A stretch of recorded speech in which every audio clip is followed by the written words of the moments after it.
Baku Sinema Breeze Beynəlxalq Film Festivalı növbəti dəfə kinomanlara maraqlı və müasir film sənayesinin ən yeni işlərini təqdim edəcək.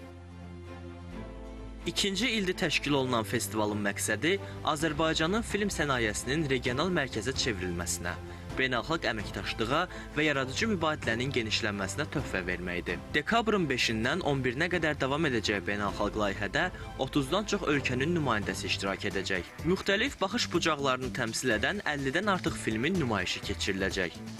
Proqramın əsas istiqamətlərini ATA Türk Animasiya Festivalı, 16-cı Bakı Beynəlxalq Film Festivalı, O-Market Şərq ölkələri kino bazarları, İslam ölkələri günləri, sinematoloq sənaye panelləri təşkil edəcək.